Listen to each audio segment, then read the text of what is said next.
प्रिय भैया बहनों, नमस्कार। हम क्षितिज हिंदी काव्य खंड में तुलसीदास जी का अध्ययन कर रहे हैं। पूर्व में हम भाग 1 और भाग 2 में भी तुलसीदास जी के 3 पदों का अध्ययन कर चुके हैं। आज भाग 3 में हम तुलसीदास जी के पद 4 और पद 5 का अध्ययन करेंगे। पद 4। कौशिक सुनहु मंद यह बालकु, कुटिल काल बस निज कुल घालकु। भानु बंस राकेश कलंकु, निपट निरंकुश अबुद असंकु। काल कौलु होई छन माही, कहो पुकारी खोरी मोहिनाही। तुम हट कहूँ जो चहूँ बारा, कही प्रताप बलुरोसु हमारा। लखन कहे मुनि सुजस तुम्हारा, तुम्हें अछत को बरने पारा। अपने मुँह तुम आपन करनी, बार अनेक भांति बहु भरनी। नहीं संतोषुत पुनि कछु कहूँ, जन रिस रोकी दुसह दुख सहूँ। धीर वृत्ति तुम धीरे अछोबा, गारी देत न पावहु शोभा। सूर समर करनी करें, कहीं न जना वही आपू। विद्यमान रन पाए रिपु, कायर कटे प्रतापु। तुलसीदास जी ने इस पद में कहा है कि विश्वामित्र जी से लक्ष्मण को समझाने के लिए कहा है ताकि उसे मृत्यु से बचाया जा सके। लेकिन लक्ष्मण जी भी गर्म स्वभाव के थे, तो वो भी बड़े कठोर शब्दों में उत्तर देते हैं। परशुराम जो परशुराम जो लक्ष्मण जी के मध्य में वाद विवाद संवाद चल रहे थे, तुलसीदास जी भी क्रोधी स्वभाव के परशुराम जी का चित्रण बड़े ढंग से प्रस्तुत कर रहे हैं। तो वहीं लक्ष्मण का स्वभाव भी उन्होंने बड़े अच्छे तरीके से प्रस्तुत किया है। इस पद में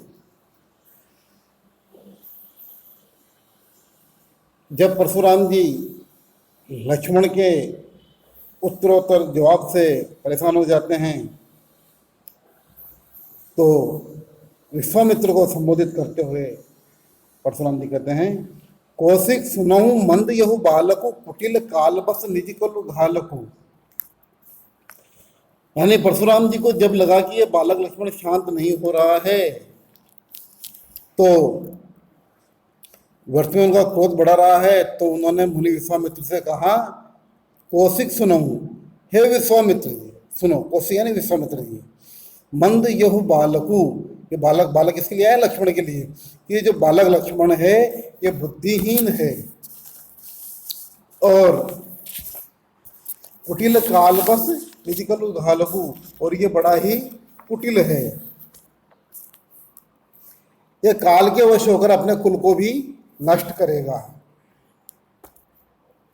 काल बस निजी कुल घालकु, यानी अपने कुल को भी घालकु यानी नष्ट करेगा।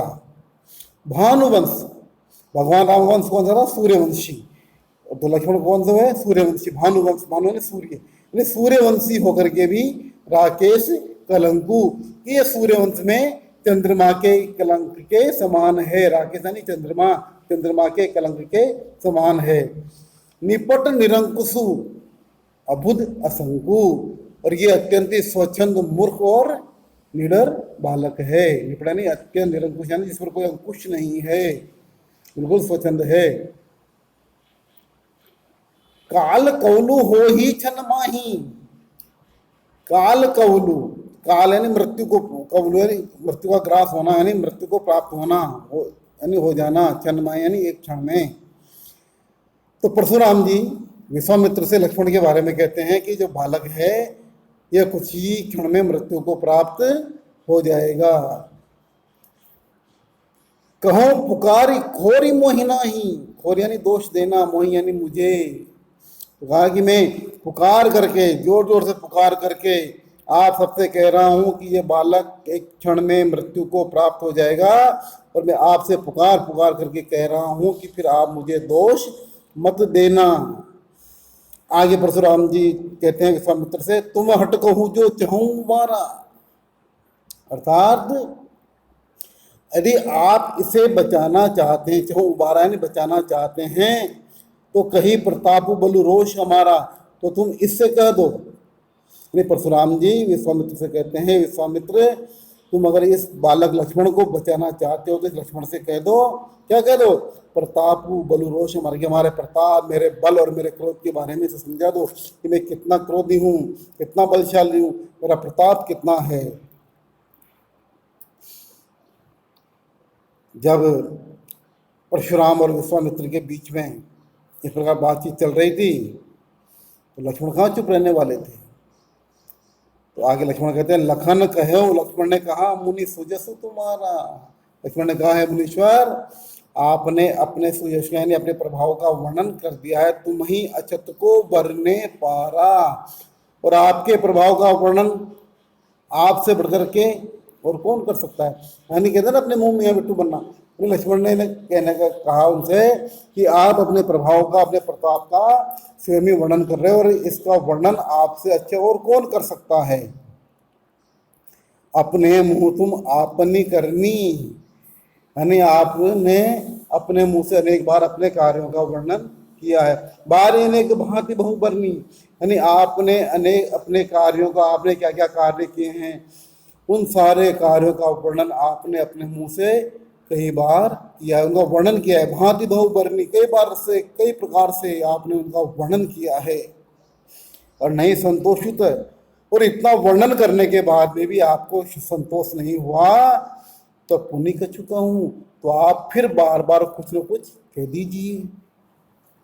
लेकिन हाँ, मतलब है कि उन्होंने कहा कि यदि आपको संतोष नहीं हो रहा तो फिर से और कुछ कह दीजिए।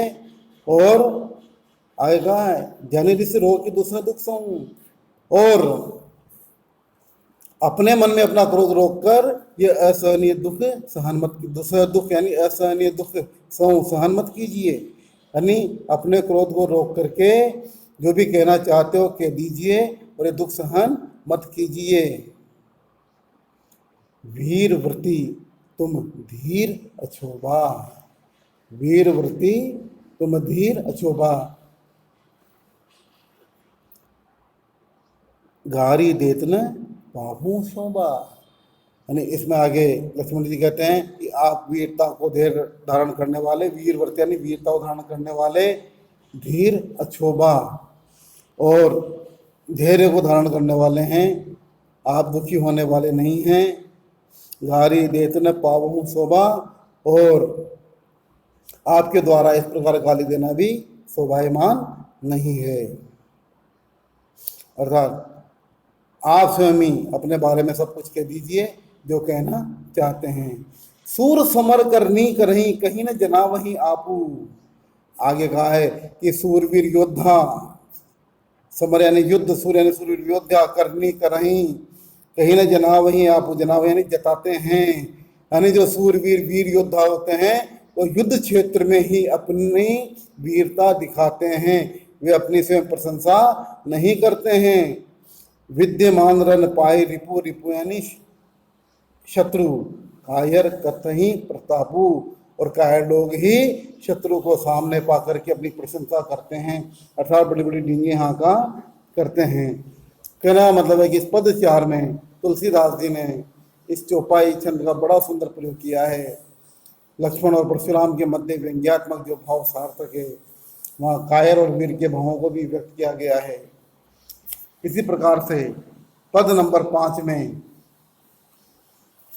भी तुलसीदास जी ने बड़ा सुंदर वर्णन किया है। पद नंबर 5, तुम तो कालू हाँक जनु लावा, बार बार मोहि लागी भोलावा, सुनत लखन के वचन कठोरा, परसु सुधारी धरे कर घोरा, अपजनी देई दोसु मोहि लोगू, कटुबादी बालक बद जोगू। कोसी कहा क्षमीय अपराधु, बाल दोष गुण गुण ही न साधु। खर कुठार में अकरुण को ही, आगे अपराधी गुरुद्रोही। उधर देत छोड़हूँ बिनु मारे, केवल कौशिक सील तुम्हारे। न तो यही काटि कुठार कठोरे, गुरही उरिन होते श्रम थोरे। गादि सुनु क्यों हृदय हंसी, मुनि हरि हरे सूझ। है मैं खांड न ओखमय, अजौ न बूझ अबूझ। तो पद नंबर 5 में भी तुलसीदास जी ने विश्वामित्र के द्वारा परशुराम जी को समझाने का वर्णन किया है और उनकी अज्ञानता के बारे में बताया है कि वे लक्ष्मण के स्वरूप से परिचित नहीं है। यानी परशुराम जी बार बार लक्ष्मण पर क्रोध कर रहे थे, तो विश्वामित्र जी परशुराम जी से कहते हैं इस चौपाई के अंदर कि आप लक्ष्मण कौन है, किसका अवतार है, आप इसके बारे में अज्ञान हैं, इसलिए आप इनके ऊपर क्रोध कर रहे हैं। देखिए चौपाई नंबर 5 में प्रथम पंक्ति है।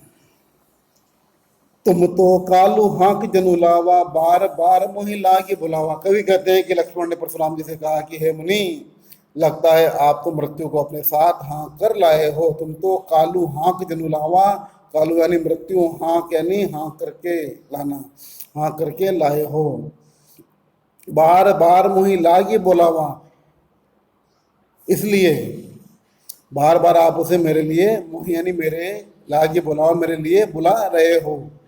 और सुनत लखन के वचन कठोरा, जब लक्ष्मण ने कहा ना कि तुम तो मृत्यु को हाँक करके लाए और बार बार मेरे लिए बुला रहे हो, तो परशुराम जी को फिर क्रोध आ गया। सुनत लखन के वचन कठोरा, लक्ष्मण के कठोर वचनों को सुन करके परसु सुधारी धर्यो कर घोरा। परशुराम जी ने क्या किया, अपना भयंकर प्रसा क्रोधित होकर अपने हाथ में संभाल लिया और कहने लगे, क्या कहते हैं, अब जनी देई दोष मोहि लोगू, यानी अब कोई भी मुझे इस बालक के वध करने पर दोष नहीं देगा। कटुवादी बालक वध जोगू, ये जो कटुवादी, जो कठोर वचन बोलने वाला है, जो वचन है कड़वे वचन बोलने वाला बालक लक्ष्मण है, ये वास्तव में वध जोगू, ये मारने योग्य है। यानी अब लोग मुझे, अब जनी देई दोष मोहि लोगू, यानी अब लोगों मुझे दोष मत देना, ये जो कटुवादी बालक यानी लक्ष्मण है, ये वास्तव में मरने के योग्य है। बाल बिलो की, बहुत में बाँचा, बाँचा यानी बचाना, बिलो यानी देख करके, तो कहते हैं कि मैंने इसे बालक समझ करके इसको बहुत बार बचा दिया है। अब यह मरनिहार बा साचा, लेकिन अब यह मरने के योग्य ही है। कौशिक कहा, कौशिक विश्वामित्र जी ने कहा क्षमी अपराधु। जब परशुराम जी कहते हैं कि लोगों मुझे दोष मत देना, एक कटु वचन बोलने वाला बालक मरने के योग्य है, मैं इसे बालक समझ करके बार बार बचा रहा था, लेकिन वास्तव में अब ये मरने योग्य है, मरने वाला है।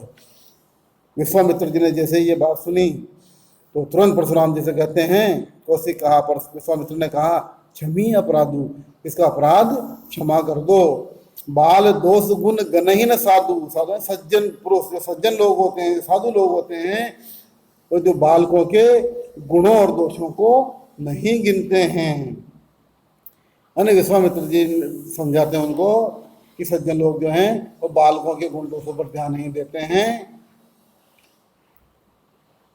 इसलिए आप भी इसे क्षमा कर दीजिए। खर कुठार में अकुरन को ही, आगे अपराधी गुरुद्रोही।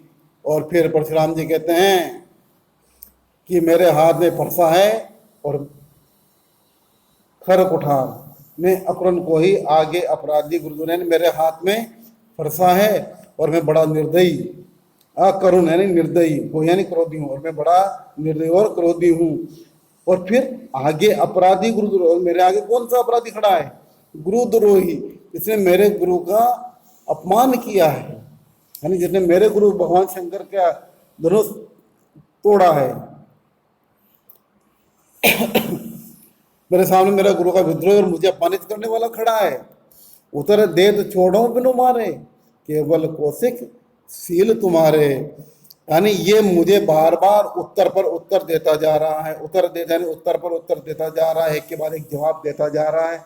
छोड़ो बिनु मारे, और मैं इसे बिना मारे छोड़ रहा हूँ, किस लिए, केवल कौशिक सील तुम्हारे। हे विश्वामित्र जी, मैं केवल आपके आचरण और आपके व्यवहार के कारण ही इसे अब तक नहीं मार पा रहा हूँ, मैंने इसे छोड़ रहा हूँ।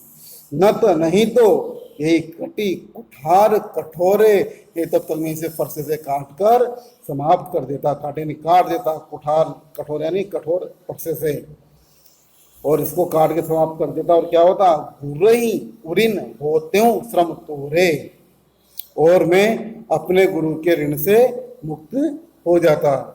परशुराम जी के ऊपर कौन सा ऋण चढ़ा हुआ था? क्योंकि भगवान शंकर का धनुष जो था, वह परशुराम जी के गुरु भगवान शंकर थे और उनका धनुष था। वो धनुष जब भंग हो गया, धनुष को जब तोड़ दिया गया, तो परशुराम जी ने कहा कि मेरे गुरु का ऋण है कि मैं इस धनुष की रक्षा नहीं कर सका। तो वो लक्ष्मण के ऊपर क्रोधित हो रहे थे, इसलिए वो कह रहे हैं कि गुरु ही उरिन होते उस रंग तोरे, यानी मैं लक्ष्मण को मार देता, मृत्यु दे देता, तो मैं मेरे गुरु के ऋण से मुक्त हो जाता। गादे सुनो के हृदय हंसी, मुनि हरि हरि सूझ। और गादे सुनो यानी विश्वामित्र जी तो परशुराम जी की ये बातें सुनते हैं तो मन ही मन हंसते हैं। तो मुनि हरि हरे सूझ, कि इस मुनि को यानी परशुराम जी को हरा ही हरा दिखाई दे रहा है, हरे हरे सूझ हरा हरा दिखाई दे रहा है, अर्थात इन्हें लक्ष्मण को मारना बड़ा ही सरल लग रहा है। आगे कहते हैं कि अयमय खांड न ऊखमय, अजो न बूझ अबूझ। अयमय यानी लोहा, खांड यानी शक्कर, खांड के दो अर्थ होते हैं यहाँ पर, शक्कर भी होती, जंजीर भी होती। ऊखमय, ऊख कहते हैं गन्ने को। यहाँ पर कह रहे कि जो राजकुमार है लक्ष्मण है, यानी परशुराम जी जानते नहीं कि जो राजकुमार है एक गन्ने से बनी शक्कर के समान नहीं है, ये ऊखमय खांड नहीं है, यानी गन्ने की शक्कर नहीं है, ये तो क्या है, अयमय खांड है, अर्थात लोहे के दानों से बनी शक्कर के यानी जंजीर के समान है। और जो न बूझ अबूझ, और मुनि अज्ञानवश समझ नहीं पा रहे हैं, यानी परशुराम जी अज्ञानता के वश समझ नहीं पा रहे हैं और ऐसी बातें कर रहे हैं। तो विद्यार्थियों, आज हमने तुलसीदास जी की चौपाई 4 और 5 का अध्ययन किया है, और अगली अंतिम जो इनकी चौपाई है, चौपाई नंबर 6, उसका हम भाग 4 में अध्ययन करेंगे। आप सब इन चौपाइयों का धैर्यपूर्वक अध्ययन कीजिए और व्याख्या कीजिए। धन्यवाद। जय श्री राम।